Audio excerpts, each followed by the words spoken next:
Посетите извршени на притворскиот дел на затворот Скопје и затворот Струмица беа редовни, ненајавени, додека посетата на затворот во Куманово беше последователна со цел да се утврди имплементацијата на препораките дадени од Националниот превентивен механизам во годишниот извештај во 2014 година. Тимот на Националниот превентивен механизам посетата на притворскиот дел на затворот Скопје ја спроведе во соработка со Сдруженијето на психијатри на Република Македонија и Сдруженијето по судска медицина при Македонското лекарско друштво, а беше придружуван и од членовите на Подкомитетот за превенција од тортура на Обединетите нации. Посетите на затворот Струмица и затворот Куманово исто така се спроведува во соработка со експерти од повеќе области и здруженија, пошто беа изготвени посебни извештаи со препораки, како во поглед на материјалните услови, така и во однос на обезбедување на потребен стручен кадар и почитување на правата на притворените и осудените лица. Од овие посети, неспорна е констатацијата дека покрај со лоши материјални услови за сместување на притворените, односно осудените лица, сериозен е недостатокот на професионален и стручен кадар во установите, што влијае на непречено остварување на правата на овие лица,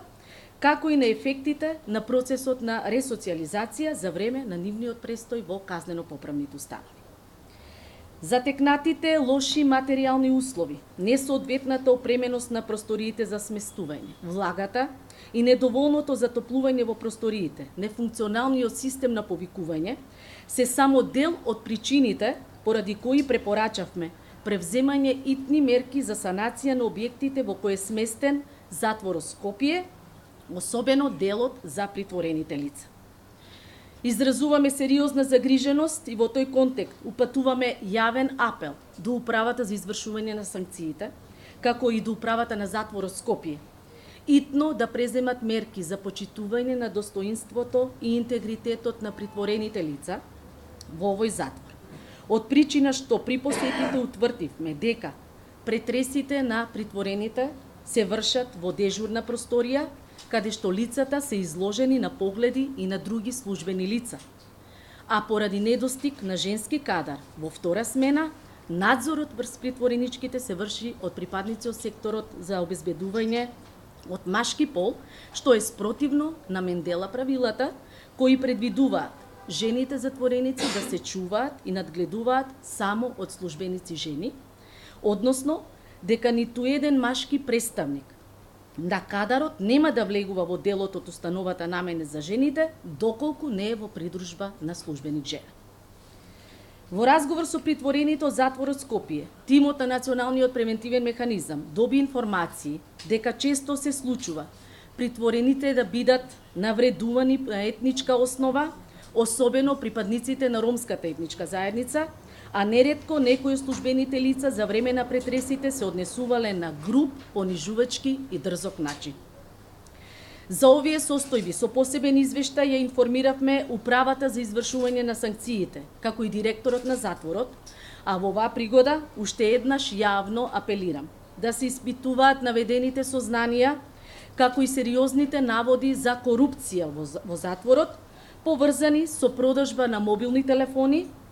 и сместување на лица во простории во притворскиот дел, каде сигналот за телекомуникацијски мрежи не е блокиран. Инаку тимот на Националниот превентивен механизам при посетата и самиот се увери дека во делот затворот сигналот не е блокиран. Затворот Струмица е во уште полоша состојба. При посетата на оваа установа утврдивме дека нема приемно оделение, па новопримените осудени лица се сместуваат во просториите за изолација, односно во самиците, кои се во исклучителна лоша состојба. Тимот на Националниот превентивен механизам при непосредниот увид констатира дека во самиците истовремено се сместуваат и осудени лица со изречени дисциплински казни, упатување во самица, што представува вистински ризик од криминогена инфекција врз новопримените осудени лица. Инаку, според добиените информации, во самиците се сместуваат и по 3 лица, поради што многу често се вербалните и физичките пресметки меѓу овие лица. Инаку и во овој затвор недостасува кадар во секторот за обезбедување, особено од женски пол, поради што претресот на посетителите жени воопшто и не се спроведува, што пак ја доведува под прашање безбедноста во установата. Од друга страна, отсуствуваат какви било активности во образовната сфера, а процесот на ресоциализација се сведува само на повремени разговори со осудените лица, наместо на индивидуални и колективни третмани, кои би биле спроведени согласно планирани планови и програми. Со оглед дека медицинскиот персонал не е постојано присутен во установата, често изостанува преглед во првите 24 часа при прием на нови осуденици, а на лицата сместени во просториите за изолација не им се вршат секојдневни прегледи од страна на лекарот, иако истото со закон е задолжително. Медицинската заштита во затворите, кои ги посети националниот превентивен механизам, и натаму се одвива во услови на недостаток на здравствен и медицински кадар, а забележана е и недоволна опременост, а некаде и неопременост на амбулантите со соодветна апаратура и лекови. Така во затворот Скопје по 20 часот нема обезбедено присуство на здравствен, односно медицински персонал од било кој профил, затоа што 20 лекари по општа пракса кои работат во 2 смени се со работно време до 20 часот, а во сабота само до 15 часот. Додека единствената медицинска сестра е со работно време до 15 часот секој работен ден и во сабота само до 12:30.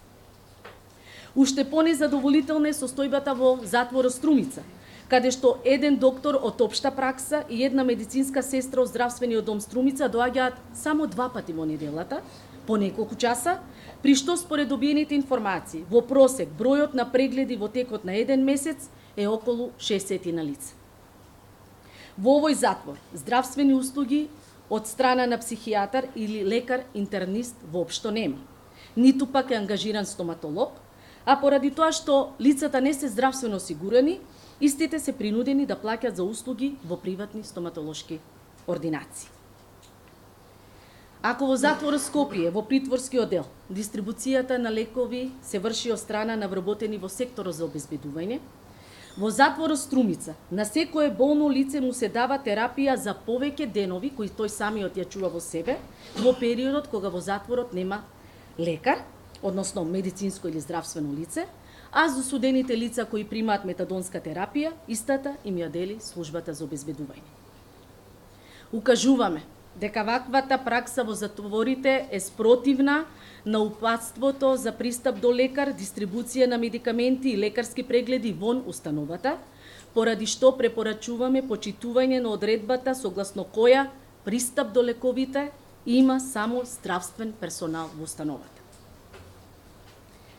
Последователната посета на затворот Куманово имаше за цел да се провери постапувањето по препораките и укажувањата на Народниот правобранител дадени во извештајот од 2014 година,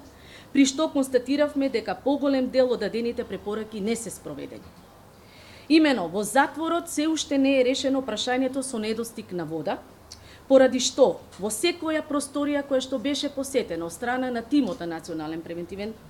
механизам, беше констатирано дека и осудените и притворените лица чуваат вода во пластични шишиња, што пак придонесува за зголемување на влажноста на воздухот во просториите. Системот за повикување во ниту едно од просториите на притворското оделение не е функционален, а користењето на правото на прошетка на притворените лица за време на неповолни временски услови и натаму е невозможено, поради тоа што престојот, односно просторот во кој што се користат и се движат овие лица, не е покриен. Иако Народниот правобранител уште во 2014 година има укажано на овој недостаток. Покрај наведеното, при посетата во 2017 година констатиравме повреда на правото на приватност и деградирачка состојба на притворените и на осудените лица, затоа што дел од тоалетите се без врата, па лицата заради обезбедување на некаква приватност мора да закачуваат кебиња или да се снаоѓаат на поинаков начин. Исто така, чести се случаите на мешање на категории на осудени лица, без да се има предвид тежината на кривичното дело, определената кривична санкција и други податоци битни при класификацијата на осудените лица, со што во иста просторија се сместени различни категории на осудени лица, што е недозволено. Позитивно во овој затвор е работното ангажирање на осудените лица во рамките на установата, но и надвор од затворот, врз основа на договор со фирми, што е добра пракса во насока на ефикасно и корисно исполнување на времето на осудените лица за време на издржување на казната затвор, како и отварањето на библиотека, која според информациите од спроведените разговори се користи од голем број на осудени лица. Почитувани, иако повеќе години наназад алармираме и препорачуваме подобрување на материјалните услови во полициските станици, состојбите и натаму остануваат непроменети. Во прилог на оваа констатација се податоците дека во 9 од вкупно 13 посетени полициски станици, кои со решение на Министерството за внатрешни работи се определени како полициски станици за задржување на лица, просториите за задржување не ги исполнуваат минимум предвидените меѓународни стандарди. Во полициските станици Кичево, Свети Николе, Валандово, Македонски Брод и Битола затекнавме простории за задржување во исклучително лоша состојба, па задржувањето на истите сами по себе представува понижувачки и нехуман третман врз задржаните лица. Во овој контекст препорачавме просториите за задржување на полициската станица Валандово да не се користат и итно да се запечатат се до нивно реновирање и приспособување согласно предвидените стандарди. Во овој контекст сакам да ви информирам дека овие простории се најчесто без видеонадзор, имаат слаб проток на дневна светлина, немаат дополнително вештачко осветлување, влага има насекаде, просториите некаде се со многу мали димензии под оние предвидени со стандардите, руинирани, нефункционални системи на повикување, заеднички тоалети за службени лица, задржани лица и скоро во сите полициски станици кои што ги посетивме нема соодветно затоплување. Во полициската станица Аеродром, иако согласно одлука на Министерот за внатрешни работи, забрането е задржување на лица, за време на посетата тимот на Националниот превентивен механизам затекна лица кои беа задржани повеќе од 6 часа. Поради лошите услови и во полициската станица Драчево не треба да се врши задржување на лица, но при посетата и увидот во просториите, МПМ-от најде на знаци и индикатори кои укажуваат дека е можно задржување во просториите. Фактот што просториите не се запечатени или пренаменети за друга цел упатува на оваквата можност и на ризикот истите да бидат користени за задржување на лица. Инаку во ниту една од посетените полициски станици нема посебни простории за распит и разговор со лица лишени од слобода, приведени и задржани лица, и само полициските станици Битола и Струмица имаат адаптирано посебни простории за разговор со малолетни лица, согласно Законот за правда на детето. Во 6 од посетените полициски станици нема пристапни рампи за лица со физичка попреченост, ниту пак има засебни тоалети за службените и за задржаните лица. Беше нотиран и проблемот со недостатот од техничко материјални средства, униформи, возила, компјутери, стар инвентар во полициските станици, како и потреба од реновирање или изградба на нови објекти, за што се пожалија безмалку сите командири на полициските станици. Меѓутоа, иако една од препораките до надлежното министерство беше решавање на ова прашање, одговорот е дека за извештајниот период не се планирани средства за реновирање на објекти, односно дека нема издвоено финансиски средства за оваа намена. Од тука и констатацијата дека останува сериозен проблем имплементацијата на препораките на Народниот правобранител Национален превентивен механизам, особено оние кои се поврзани со издвојување на позначителни финансиски средства. Како што напоменав, во текот на извештајната година, Националниот превентивен механизам изврши 30 посети на местата каде се сместени бегалците, а за констатираните состојби при посетите и за третманот на лицата на овие центри, јавноста во континуитет беше информирана. Иако бројот на бегалци со кои се соочува државата е далеку помал во однос на претходната 2016 година,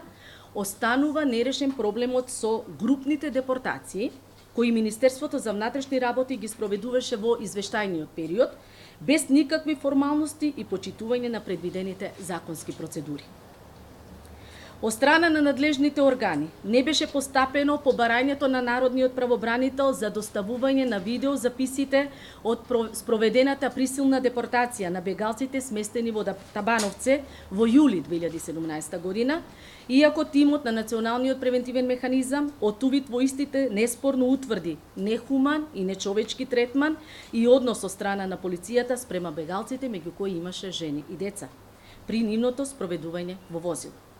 Воедно утврди употреба на сила, односно на средства на присилба од страна на припадниците на Министерството за внатрешни работи, кои не беа заведени во официјалната евиденција, за што со посебен извештај и со конкретни препораки го известивме надлежното министерство.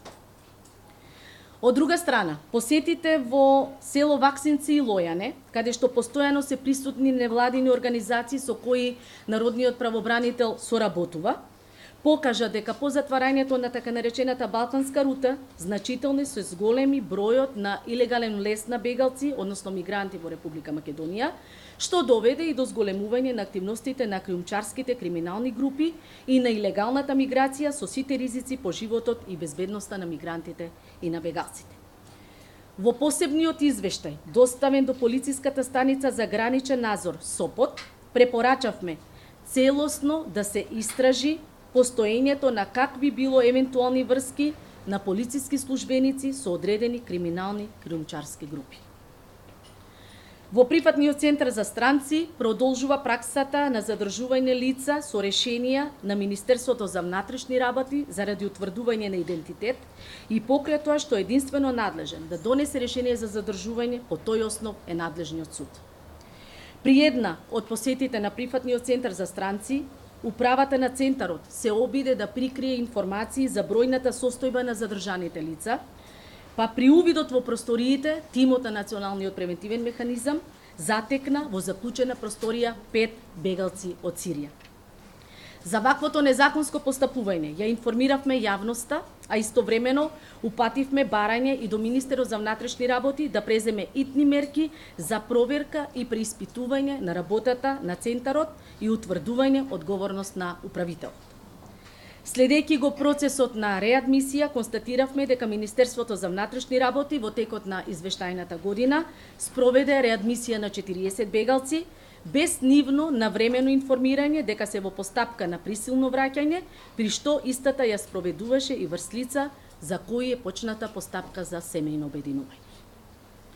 Минатата година Националниот превентивен механизам го мониторираше и решавањето на проблемот на косовските бегалци, кои по протекот на 18 години се уште се соочуваат со нерешен статус во Република Македонија, поради што не може да ги остварат законски гарантираните права од социјалната, здравствената, образовната, па и во сферата на домувањето.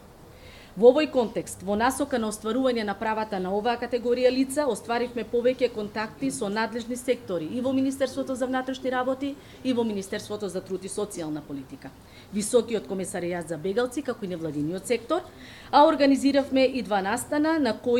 од кои еден е меѓународен, на кои беа преземени можни решенија и презентирани препораки за ефикасна интеграција на овие лица. Почитувани присутни, ова се само дел од состојбите кои народниот правобранител Национален превентивен механизам ги нотира при неговите посети во местата на лишување, односно ограничување на слободата на движење. Многу повеќе детали има во годишниот извештај кој веќе е објавен на нашата веб страна, а верувам дека го добивте и вие во CD формат. И овој извештај, како и претходните години, ќе го доставиме до Подкомитетот против тортура на Обединетите нации и до другите меѓународни тела и органи. На крајот од денешната пресконференција, уште еднаш сакам да потсетам дека секој има право да биде третиран на начин кој нема да го наруши неговото достоинство и интегритет, а државата е обврзана да го почитува овој интегритет и правата на сите, да создаде услови за нивно остварување, независно дали се работи за македонски државјани лишени од слобода или со ограничена слобода на движење, или пак за странски државјани кои ги напуштаат своите земји, барајќи заштита во друга држава, вклучително и во Република Македонија. Денес, кога се одбележува Меѓународниот ден за поддршка на жртвите од тортура, како народен правобранител Национален превентивен механизам, до сите чинители во општеството упатуваме апел за апсолутна забрана на тортура, потсетувајќи на обврската за превземање мерки за ефикасна истрага и спречување на било какви акти на тортура и друго сурово, нечовечно или друго постапување и казување. Ви благодарам. Јас имам две прашања за вас, имам на двор од темата, ми бита да искористам приликата. Едното се однесува конкретно до каде истрагата на вашата институција во однос на малолетничките, особено оние домовите што се пораѓаат, односно каде завршуваат децата на малолетничките што се пораѓаат на гинекологија. И второто прашање е во однос на одредени информации кои што се појавија за случаи со мито при посвојување на деца. Имате ли конкретно некои информации, плюс и дали има истрага за вакви случаи? Во однос на првиот случај најавивме дека Народниот правобранител спроведува посебно истражување. Истражувањето е при крај, во фаза на подготовка и ќе биде јавно презентиран во јавноста. Покрај прибирање на податоци од надлежните јавни здравствени установи, каде што се вршат гинеколошки прегледи, породување или прекинување на бременоста, истовремено тимот од Оделението за заштита на правата на децата и лица со попреченост ќе спроведе непосредни увиди во самите клиники заради проверка на податоците кои што се доставени до институцијата Народен правобранител, а меѓу другото ќе ги следи и информациите за текот на постапката за дадени деца на посвојување. Во однос на вашето второ прашање за евентуални наводи за давање, барање мито и така натаму, до Народниот правобранител не е доставена ниту една представка, но ги следиме општите состојби од аспект на нашата надлежност. Имам прашање, каков е вашиот став и вашата гледишта на односот на полицијата на протестите каде што пред неколку дена беше фрлен солзавите шоу? Отворивме постапки, го следиме случајот, веќе во 2 случаја будно ги следиме настаните, каде што имаме поднесени представки и од група граѓани и непосредно од заинтересирано лице кој што се почувствува повреден, каде што се укажуваат на наводи за користење, односно употреба на средства за присилба и употреба на сила од страна на полицијата. Постапките се во тек, се преземаат мерки во надлежното оделение на Народниот правобранител. Гражданската конвенција на случајот се набележува и според вас е реагија на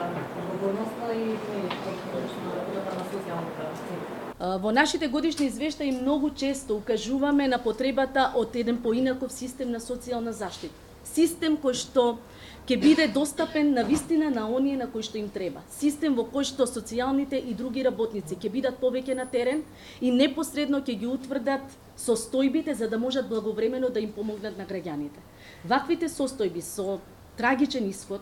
треба да не загрижува сите нас, особено надлежните органи, вклучително Министерството за труд и социјална политика и надлежните центри за социјална работа, затоа што ако се точи наводите дека ова семејство е семејство кој што е по социјален ризик и корисник на социјална заштита, тоа значи дека тимот кој што работи, кој што го следи предметот, мора да знае што се случува во тоа семејство. Тоа би требало да биде најнормалната работа на еден центар за социјална работа, за да благовремено превземе мерки да превенира каква било траума, вклучувајќи ова што се случува. Многу често во државата се случува родителите во потрага по изнаоѓање на дополнителни материјални средства, затоа што социјалната парична помош која што ја обезбедува државата е под секаков минимум за да може едно семејство да обстојува, очигледно дека забораваат и на оно што се нарекува постојана родителска грижа. Што значи дека не е дека ги амнистира родителите, но од друга страна уште поголема е обврската на надлежните органи преку навремени, континуирани и советувања и следење на родителите и на семејствата и со превземање мерки да превенира такви состојби. Очекувам Министерството за труд и социјална политика навистина сериозно да го испита постапувањето и да превземе соодветни мерки за евентуални пропусти. Има ли некакви подобрувања помеѓу двата извештаја од планскиот и Овој извештај е приказ на состојби кои што не беа нотирани минатата година. Не случајно споменав дека последователна посета е направена само на полициската на затворот во Куманово, каде што сакавме да видиме во која насока се движат имплементацијата на препораките. Националниот превентивен механизам, знаете со како кадар се сочуваше минатите години, но очекуваме дека оваа година уште со позасилено темпо ќе ги следиме, ќе го мониторираме имплементирањето на нашите препораки, како и согледување на евентуални нови состојби за да можеме да превенираме состојби. Националниот превентивен механизам е механизам кој што превенира. И не случајно нашата констатација е дека кога станува збор за имплементација на препораките на народниот правобранител, многу тешко се имплементираат, бидејќи тие се сериозни и укажуваат на и системски, меѓутоа и на промени кои што бараат и финансиски средства, меѓутоа и дополнителни ангажмани.